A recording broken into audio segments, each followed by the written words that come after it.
কারণ এটা করলে সরকারের সম্প্রচার মন্ত্রণালয় বা তথ্য মন্ত্রণালয় আপনার কর্তৃত্ব খর্ব হবে। তো সো আপনার চাওয়াটা ভালো, যে এটা হলে আমাদের জন্য খুব ভালো হয়, আমরা আরও স্পেশালাইজডভাবে আমরা কাজ করতে পারি। কিন্তু আমার যে পর্যবেক্ষণ, আমি যতদূর বুঝি সেটা হচ্ছে এটা হবে না। সেজন্যই তার তার তার তার তার সাপোর্ট হিসেবে আমরা কী দেখেছি, যেটা আমরা সাংবাদিকতা বিভাগে পড়তে যে শিখতাম, যে হচ্ছে আপনার প্রেস কাউন্সিল হচ্ছে একটা কাগুজে বাঘ। সেই কাগুজে বাঘকেই টিকিয়ে রাখার জন্য আবার আপনার প্রক্রিয়া বা আপনার পদক্ষেপ নেওয়া হয়েছে। সম্প্রচার কমিশন প্রতিষ্ঠার কোনো উদ্যোগ এই সরকার নেয়নি, আমার ধারণা নেবেও না। আমি আপনাদের এই রিপোর্টটা পড়ার পরে, পর্যালোচনা পড়ার পরে আমার দুটো জিনিস মনে হয়েছে। দেখেন, আমরা যেখানে কমিশন বলেছে আপনার বিশেষভাবে আপনার সাংবাদিকদের আপনার নিবন্ধনের ব্যাপারে, আমি ব্যক্তিগতভাবে মনে করি নিবন্ধনের প্রয়োজন আছে। কারণ বর্তমান সময়ে টেলিভিশনে যারা কাজ করছেন তারা একটা বড় ধরনের সংকটের মধ্যে আছে। সেটা হচ্ছে এরকম যে বর্তমান সময়ে আসলে অনলাইনে স্ট্রিমার আর ব্রডকাস্ট জার্নালিস্টের মধ্যে পার্থক্য করা খুব কঠিন হয়ে গেছে।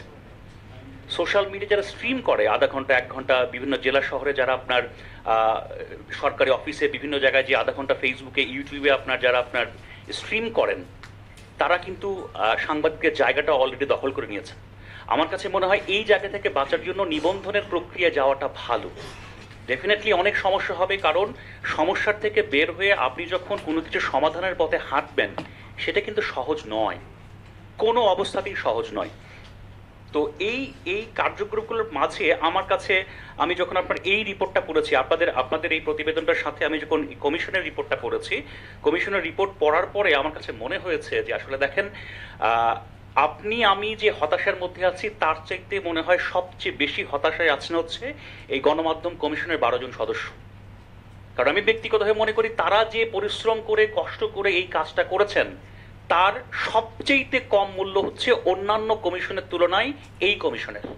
এই কমিশনকে সরকার সবচেয়ে কম গুরুত্বপূর্ণ, সবচেয়ে আমি বলবো যে একেবারেই ফেলনা মনে করেছেন। তার অন্যতম কারণ হচ্ছে, আমি খুব সহজ করে বলি, দেখেন আমি এই কাজটা করার সময় আমাদের যে প্রথম যে প্রেস কমিশন 1983-তে হয়েছিল, সেই কপিটা আমি পুরোটা পড়েছিলাম, যার আপনার প্রত্যেকটা হচ্ছে সুপারিশ আমি দেখেছি আর কি। এই প্রেস কমিশনের সাথে এই প্রেস কমিশনের একটা বড় গুরুতর পার্থক্য আছে।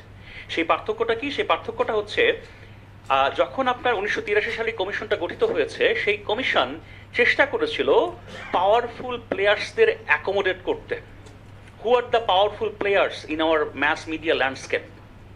আপনি এই 12 জন সদস্য যারা আপনার এখানে কাজ করেছেন, অত্যন্ত গুরুত্বপূর্ণ কষ্ট করেছেন, কামাল ভাই দুর্দান্তভাবে কাজ করেছেন, আমার শিক্ষক অধ্যাপক ডক্টর গীতিয়ার নাসরিন থেকে শুরু করে একজন সবচেয়ে সর্বকনিষ্ঠ যিনি সদস্য, আমার কাছে মনে হয় তারা অত্যন্ত পরিশ্রম করেছেন। এবং আমি যতদূর জানি এই কমিশন হচ্ছে একমাত্র কমিশন তাদের জন্য বরাদ্দ করে যে টাকা দেওয়া হয়েছিল, সেই টাকার একটা অংশ তারা ফেরত দিয়েছেন। তার মানে তারা সততা, নিষ্ঠা এবং পরিশ্রমের সাথে এই কাজটা করেছেন। কিন্তু আমার কাছে মনে হয় এই কাজটা আসলে বাস্তবায়ন হবে না। তার প্রধান কারণ হচ্ছে রাষ্ট্রযন্ত্রের যে পাওয়ারফুল প্লেয়ার্স, সেই পাওয়ারফুল প্লেয়ার্সকে আপনার এই কমিশনের সাথে সংশ্লিষ্ট করা হয়নি। আপনি যদি 1983-র প্রেস কমিশনের রিপোর্টে যান, এই কমিশনের রিপোর্টে খুব স্পষ্ট করে আপনার বিভিন্ন মন্ত্রণালয়ের যে আপনার সচিব, এদেরকে সশস্ত্র বাহিনী বিভাগের যে আপনার সচিব, তাকেও আপনার এই কমিশনে রাখা হয়েছিল, যদিও এই কমিশনের কোনো কিছু বাস্তবায়ন হয়নি। আপনি খালি চিন্তা করে দেখেন, যারা আমাদের দেখেন পাওয়ারফুল প্লেয়ার্স, মন্ত্রণালয়, আমি বিভিন্ন বাহিনীর কথা নাই বললাম, আমি একটা নির্দিষ্ট গোয়েন্দা সংস্থার কথা নাই বললাম, তাদের সহযোগিতা, সমর্থন এবং অনুমোদন ছাড়া এই গণমাধ্যম কমিশন যে রিপোর্ট দিয়েছে, যাকে আমি অনেক ভালো রিপোর্ট মনে করি, এইটা বাস্তবায়ন হওয়ার কোনো সুযোগ নেই। তার বাইরে আপনি আজকের প্রতিবেদনে বা আজকের আপনাদের পর্যালোচনায় যা চাচ্ছেন, সেটা আসলে আরো দূর কি বাত। এটা আসলে বাস্তবায়ন হওয়া খুবই কঠিন। যে আমি বিশ্বাস করি যে জুলাই গণ অভ্যুত্থান শেষ পর্যন্ত ব্যর্থ হবে না। যদি রাষ্ট্র সংস্কার না হয়, তাহলে এই গণ অভ্যুত্থান ব্যর্থ হবে। রাষ্ট্র সংস্কারের যে প্রক্রিয়া, সেটা শেষ পর্যন্ত সফল হবে, এবং সেটা যদি সফল হয়, আসলে অন্য অনেক ক্ষেত্রের মতন গণমাধ্যমেও অনেক পরিবর্তন আসবে, এই বিশ্বাস রেখেই কথা বলতে চাই, সব হতাশার বিপরীতে। কিন্তু এটা বাস্তবতা যে 1 বছর পর এখনো হতাশার অনেক কারণ রয়ে গেছে। আমরা সবসময় শুনে এসেছি যে গণতন্ত্রের মূল পিলার 4টা: আইনসভা, বিচার বিভাগ, নির্বাহী বিভাগ, গণমাধ্যম। কিন্তু প্রফেসর ইউনূস স্যারের যে অন্তর্বর্তী সরকার তার প্রায়োরিটিতে 6 পিলারের মধ্যেও আমরা গণমাধ্যমকে খুঁজে পাইনি। যেই 6 পিলার নিয়ে 6টি সংস্কার কমিশন, যাদের নিয়ে জাতীয় ঐক্যমত্য কমিশন গঠন করা হয়েছে, সেখানে গণমাধ্যম সংক্রান্ত কমিশন নাই এবং গণমাধ্যম আসলে মূল আলোচনায় আসেনি। অথচ গণমাধ্যম আমরা ছোটবেলা থেকেই শুনে এসেছি যে গণমাধ্যম হচ্ছে 4th পিলার। 4th পিলারটা বাদ দিয়ে আপনি 6 পিলার, অন্য 6টা পিলার দিয়ে যদি একটা বড় ভবন করতে চান, বড় একটা রাষ্ট্র করতে চান, গণতান্ত্রিক রাষ্ট্র করতে চান, সেটা আসলে মূল একটা পিলারের অনুপস্থিতিতে দুর্বল হয়েই থাকবে, এটা খুব শক্তিশালী হবে না। এবং সেই কারণে গণমাধ্যমকে অন্তর্ভুক্ত করিয়ে আসলে সংস্কার প্রক্রিয়া এগিয়ে নেওয়া উচিত বলে বিশ্বাস করি। গণমাধ্যম সংস্কার কমিশন যে রিপোর্ট দিয়েছে, সেই রিপোর্টের নিঃসন্দেহে এটি একটি ভালো উদ্যোগ যে গণমাধ্যম সংস্কার কমিশন অনেকগুলো বিষয়ে তার রিপোর্টে কাভার করেছে। কিন্তু আমার ব্যক্তিগত অবজারভেশন হচ্ছে যে এই রিপোর্টের দুর্বলতা অনেক, যে দুর্বলতাগুলো আসলে শক্তিশালী গণমাধ্যম করতে পারবে না। কারণ আমি একটা ছোট্ট উদাহরণ দিই, যে কমিশনের যে সুপারিশমালার প্রথমেই বলা হয়েছে ওয়ান হাউস ওয়ান মিডিয়া, সেটা হচ্ছে কমিশন মনে করে ওয়ান হাউস ওয়ান মিডিয়া এভাবে ইম্পোজ করে দেওয়া যায় না। এবং পৃথিবীর অনেক দেশেই একই হাউজের অনেক মিডিয়া আছে, বাংলাদেশেও একই হাউজের অনেক মিডিয়া আছে, একাধিক মিডিয়া আছে। একাধিক মিডিয়া একই হাউজের মালিকানায় থাকলেই গণমাধ্যম ধ্বংস হয়ে যাবে, এই চিন্তার সাথে আমি একমত না। যেটা প্রয়োজন সেটা হচ্ছে যে গণমাধ্যমে মালিকদের হস্তক্ষেপ দূরে রাখা, এডিটোরিয়াল ইনস্টিটিউশনগুলোকে শক্তিশালী করা, শক্তিশালী সম্পাদক গড়ে তোলা। সেই জায়গায় আমাদের কাজ নেই, সেই জায়গায় আমরা কাজ করছি না, সেই জায়গায় ফোকাস করছি না। আমরা মালিকদের মালিকানা যদি 50টা হাউজের 50টা টেলিভিশন হয় এবং প্রত্যেক প্রতিষ্ঠানেই যদি, প্রত্যেক টেলিভিশনেই যদি মালিকরা হস্তক্ষেপ করে, 50টাই নষ্ট টেলিভিশন হবে। কিন্তু একই হাউজের যদি 5টা টেলিভিশন হয় এবং মালিকরা যদি টেলিভিশন পরিচালনায় কোনো রকম হস্তক্ষেপ না করে, 5টাই ভালো টেলিভিশন হতে পারে। এনডিটিভি গ্রুপের ক্ষেত্রে আমরা সেরকম দেখেছি যে সেরকম অনেক পৃথিবীর অনেক জায়গাতেই এই ধরনের অনেক সফল উদাহরণ আছে যে একই মালিকানা। এবং এটা খুব স্বাভাবিক যে যেই সেক্টরে যে ইনভেস্ট করেন তার সেই সেক্টরে এক ধরনের এক্সপিরিয়েন্স ডেভেলপ করে, এক ধরনের এক্সপার্টাইজ ডেভেলপ করে। যিনি গার্মেন্টস করেন তিনি হয়তো গার্মেন্টসের অনেকগুলো ইউনিট করেন, একটার পর একটা করেন, ওইটি তার আগ্রহের জায়গা হয়। তো জোর করে কোনোভাবেই ইম্পোজ করা যাবে না যে 50টা টেলিভিশন 50টা আলাদা মালিকানা হতে হবে। আর এই রিপোর্টের অনেক ক্ষেত্রেই বাস্তবসম্মত মনে হয়নি আমাকে।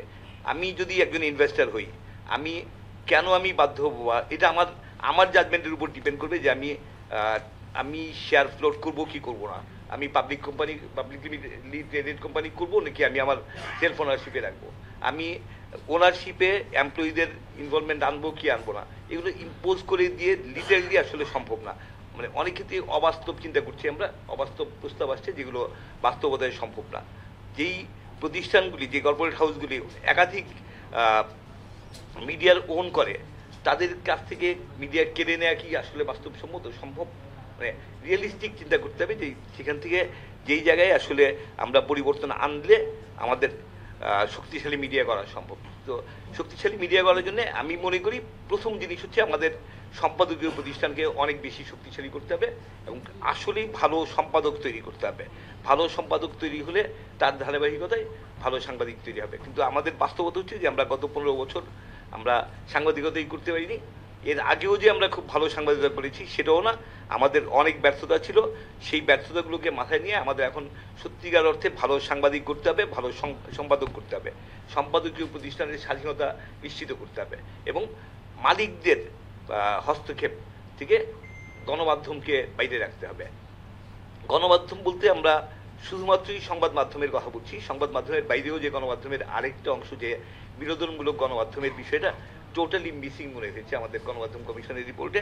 কিন্তু বিনোদনের মাধ্যমে দেশ করা, দেশে মানুষের রুচি তৈরি করা, সেই জায়গাগুলিতে আসলে অনেক কাজ করার আছে। সেই জায়গাগুলোতে আমরা একদমই গণমাধ্যম কমিশন এড়িয়ে গেছে এবং বিনোদন বাদ দিয়ে মানুষের জীবন হয় না। এবং বিনোদনের মাধ্যমে যে মানুষের মধ্যে মানুষের রুচি তৈরি করা, মানুষের মধ্যে দেশপ্রেম জাগিয়ে তোলা, সেই জায়গাগুলোতে মানুষের মধ্যে নৈতিকতা জাগিয়ে তোলা, সেই জায়গাগুলোতে আসলে আমরা অনেক বেশি মিস করছি।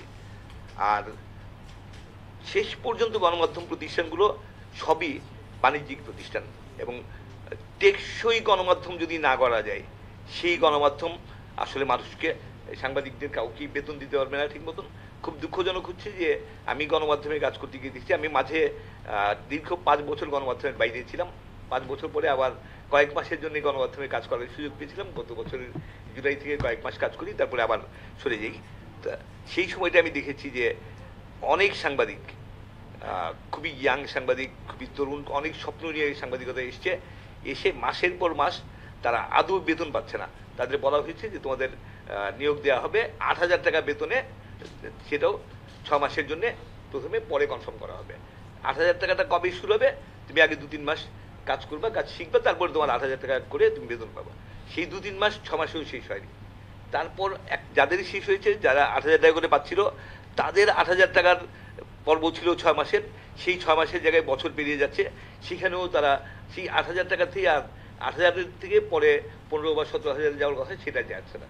তো সেই ধরনের 8,000, 10,000, 15,000 টাকা বেতনে কেমন করে একজন মানুষ সার্ভাইভ করে? তো তার কাছ থেকে আমি কি নৈতিকতা আশা করবো, তার কাছ থেকে আমি কি মান আশা করবো, কি দক্ষতা আশা করবো? সে বিশ্ববিদ্যালয়ে পড়ে, বিশ্ববিদ্যালয়ের গ্র্যাজুয়েশন নিয়ে এসে সে আলটিমেটলি সে সার্ভাইভ করতে পারছে না। এবং বিলিভ মি, আমার কাছে আমার খুব মানে অসম্ভব খারাপ লাগতো, এক ধরনের অপরাধ বোধ ফিল করতাম যে আমি দেখতাম যে সাংবাদিকদের অনেকেই নিউজরুমে যারা কাজ করছে, সাংবাদিকদের অনেকে দুপুরের লাঞ্চ অ্যাভয়েড করতো, লেট ব্রেকফাস্ট করতো, যে 11টা 11:30 দিকে হয়তো সিঙ্গারা চা খেয়ে তার ব্রেকফাস্ট কমপ্লিট, দেন সে রাতে গিয়ে আবার খাবে, মাঝে তার খাবারের কোনো এমন না যে সে তার ফিটনেসের জন্য বা স্বাস্থ্যের জন্য সে অ্যাভয়েড করছে, যে মোটা হবো না সেজন্য করছে, বিষয়টা তা না। সে টাকা নাই বলে সে অ্যাভয়েড করছে যে আমি লাঞ্চ করবো না, লাঞ্চটা স্কিপ করে আমি সন্ধ্যার পরে খাবো। সেরকম অবস্থায় দাঁড়িয়ে একজন সাংবাদিক আসলে তার মান ধরে রাখবে, সে মানসম্মত সাংবাদিকতা করবে, এটা আশা করা যায় না। তো সাংবাদিকতাকে যদি শক্তিশালী করতে হয়, সাংবাদিকতার যে প্রতিষ্ঠানগুলো, প্রত্যেকটা গণমাধ্যম প্রতিষ্ঠানকে আর্থিকভাবে টেকসই করতে হবে, আর্থিকভাবে শক্তিশালী করতে হবে। আমরা খুব অবাক হয়ে দেখেছি যে গণমাধ্যম কমিশন যে রিপোর্ট করেছে, সেই রিপোর্টে টেলিভিশন সাংবাদিকতার টেকসই করার প্রসঙ্গে বলতে গিয়ে তারা একটা স্পেসিফিক সাজেস্ট করেছে, যে এটাও আমার কাছে খুব হাস্যকর মনে হয়েছে, যে রাষ্ট্রায়ত্ত বেতার টিভির কথা বলতে গিয়ে সেখানে বলেছে যে টেলিভিশন সেটের যে লাইসেন্স ফি একসময় ছিল, সেই লাইসেন্স ফিটা আবার পুনঃপ্রবর্তন করে বাংলাদেশ টেলিভিশন এবং বেতারের জন্য আয়ের ব্যবস্থা করা যায় কিনা সেটা করার জন্য প্রস্তাব করেছে, সেটার জন্য সুপারিশ করেছে। অথচ বিটিভি এবং বেতার রাষ্ট্রের টাকায় চলে, বাজেটের, সরকারি দেশের বাজেটের টাকায় চলে, তাদের আর্থিক বিষয়টা মুখ্য না। বেসরকারি খাতের যে টেলিভিশন, রেডিও কিংবা অনলাইন মিডিয়াগুলো, তাদের আয়ের উৎস কী হবে?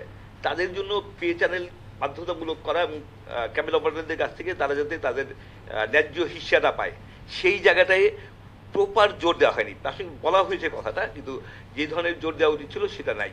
কিন্তু আমি মনে করি যে সারা বাংলাদেশে অজস্র, এখন কত কোটি আমি জানি না, হয়তো 3.5 কোটির বেশি মানে সাবস্ক্রাইবার।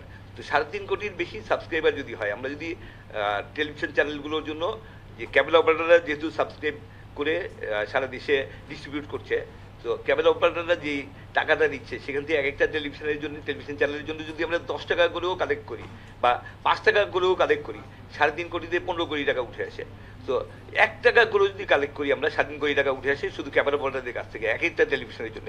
সেইটা টেলিভিশনকে সাস্টেনেবল করতে পারে। সেই ধরনের রিয়েলিস্টিক জায়গায় আমরা ফোকাস করতে পারতাম, সেই ফোকাসটা আমরা মিস করেছি।